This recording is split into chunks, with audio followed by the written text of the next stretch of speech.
بسم اللہ الرحمن الرحیم۔ بیان کرتے ہیں کہ جب حضرت سلیمان علیہ السلام نے فیصلہ کے لیے جلوس کا ارادہ فرمایا تو شیاطین یعنی جناتوں کو حکم دیا کہ وہ ان کے لیے ایک نادر الوجود اور عمدہ کرسی تیار کرے جس کی صفت یہ ہو کہ جھوٹا مدعی یا گواہ اس کو دیکھنے سے ترانے لگے۔ چنانچہ تعمیل ارشاد میں ہاتھی دانت کی ایک کرسی تیار کی گئی جس کو جواہرات، یاقوت، موتیوں اور زبرجد سے مزین کیا گیا تھا اور جواہرات سے انگور کے درخت بنا کر اس کو گھیر دیا تھا، جس میں سونے کے 4 کھجور کے درخت ایسے تھے جن کی شاخیں چاندی کی بنائی گئی تھی۔ ان میں سے 2 درختوں کی چوٹی پر 2 گود بنائے گئے تھے اور اس کرسی اور تخت کے دونوں گوشوں پر سونے کے 2 شیر تھے جن کے سروں پر سبز زمرد کے ستون نصب کیے گئے تھے۔ اس طرح شیاطین نے اس تخت کو ایسے سخت پتھر پر رکھا تھا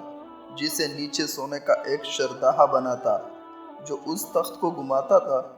چنانچہ جب حضرت سلیمان علیہ السلام اس کے نیچے کے درجہ پر چڑھتے تھے تو وہ کرسی اور تخت اپنے اس تمام سامان کے ساتھ جو اس سے متعلق تھا چکی کی طرح گردش میں آ جاتا تھا۔ گدھ اور مور اپنے بازو پہ لاتے تھے، نیز شیر اپنے ہاتھ پہ لا کر دموں کو زمین پر مارنے لگتے تھے اور ہر درجہ میں صعود پر یہی کیفیت پیدا ہوتی رہتی تھی، یہاں تک کہ جب حضرت سلیمان علیہ السلام بالائی منزل پر پہنچے تو وہ دونوں گود مشق و عنبر تیزی کے ساتھ تاج ان کے سر پر رکھتے تھے اور تخت پر جلوہ افروز ہونے کے بعد سونے کا کبوتر زبور پیش کرتا جس کو لوگوں کو سنایا کرتے تھے۔ ان کے دائیں جانب علماء بنی اسرائیل سونے کی کرسیوں پر بیٹھتے تھے اور بائیں جانب معزز جنات چاندی کی کرسیوں پر۔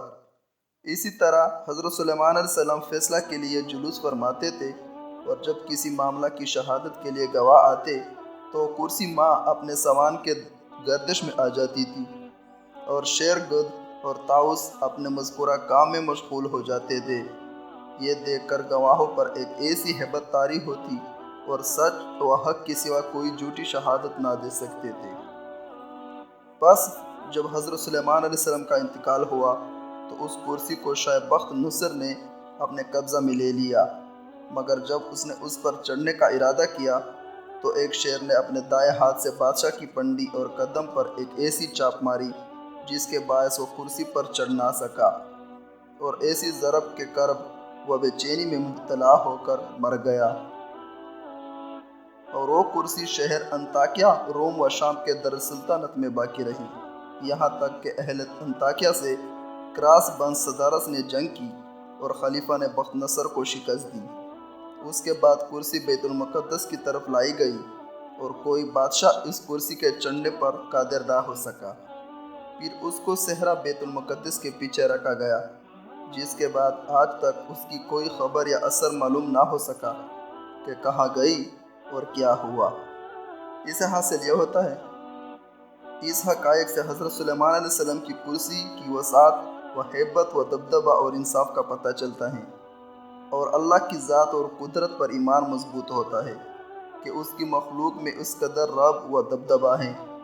تو خود خالق کس قدر متعلق و راہب و دبدبہ والا ہوگا۔